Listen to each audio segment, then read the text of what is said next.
Icala lenkohlakalo lombuso uMapisa-Nqakula elithembele kofakazi abangu-26 ukuthi baveze ukuthi unecala uMapisa-Nqakula. uMapisa-Nqakula ubhekene namacala angu-12 enkohlakalo nelilodwa lokushushumbisa imali.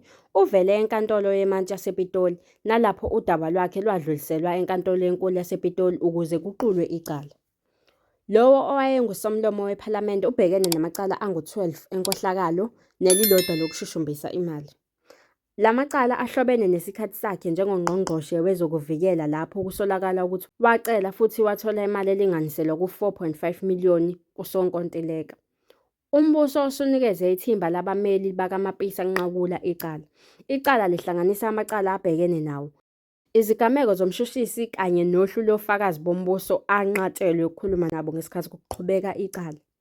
Okhulumela uphiko lwe-National Prosecuting Authority, uHenry Mamotlame, uthe umbuso uyazithemba ukuthi uzomthola enecala. Uphenyo seluphuthuliwe. Ingakho sivumele ukuthi udaba ludluliselwe enkantolo enkulu. Yingakho savumela ukuthi leli cala liqulwe. Ngokujwayelekile uma siya ngaphambi kokuqulwa kwamacala, kusho ukuthi konke sekuqediwe futhi umbuso uzobe usulungele ukuqulwa kwecala. Icala lihlehliselwe u-October 16 ukuze kuqulwe icala enkantolo enkulu yasePitoli. uMapisa-Nqakula ungaphandle ngebheli ka-50,000. Ijaji uJohn Hlophe lizosebenza kwi-JSC ngemuva kokuthi i-GNU ihlulekile ukuhlangana. uJohn Hlophe ongomunye wamajaji amabili kuphela ake aphucwa izikhundla eNingizimu Afrika entando yeningi, usazothatha isihlalo esigungwini sokuqala esibhekele ukusebenza njengonogada bamajaji. Lokhu kuqinisekiswe ngoLwesibili ngesikhathi kwenziwa isiphakamiso ephalamende likazwelonke elisanda kusungulwa sokuthi uHlophe nguyena oqokele ukumela iqembu le-MK kwiKhomishini Yemisebenzi Yezobulungiswa, i-JSC. Kwesinye sezivivinyo zokuqala zokubumbana kukahulumeni wobumbano lwesizwe, i-GNU esishayamthetho, i-ANC, i-DA namanye amaqembu e-GNU abonakale engakwazi ukutholana ngalolu daba kusenesikhathi futhi eseka izikhundla ezahlukene. I-ANC ibihambisana ne-MK kanye ne-EFF yathi ukukhethwa kukaHlophe ku-JSC kwakuvumelekile. uHlophe ubehleli esonge izandla eduze kwelungu le-MK ephalamende uDuduzile Zuma-Sambula ngesikhathi izindumiso zakhe beziculwa yiqembu lakhe.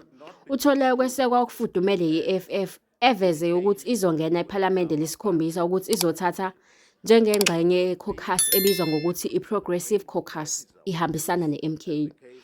Usotshephe we-EFF uFloyd Shivambu uphakamise ukuthi i-DA ingase ikhiphe amalungu ngaphandle kweziqu noma iziyalezo esigungwini esiphezulu, okusobala ukuthi ibhekise kungqongqoshe uJohn Steenhuisen noJean McPherson. Akekho kubo oneziqu ezingaphezulu kukaMatikula-Etsheni. I-GNU ayihlangene ngalolu daba. Udaba lukaHlophe lwaba uvivinyo lokuqala olufanele lobumbano lwe-GNU ephalamende lesikhombisa. Udaba lwahoxiswa ephepheni lomyalo wephalamende likazwelonke ngesonto eledlule ukuze kuvunyelwe izingxoxo ngemuva. Abanye abantu bakuqonda ukuthi i-DA ikubeke kwacaca zisuka nje kukhongolose ukuthi izophikisana nokuqoka kukaHlophe yi-MK. Yize i-JSC ithole umbiko omubi ngoHlophe, udaba lokuthi angase abe yilungu le-JSC seluphenduke umlilo ezinkundleni zokuxhumana ezinsukwini ezedlule, njengoba abalandeli be-MK kanye ne-EFF bephikisana ngokuthi ngisho nokubiza uHlophe ngejaji elihlazekile kuyacasula. Lezi zindaba ukuzifundelwa uNothi kaMaphumulo.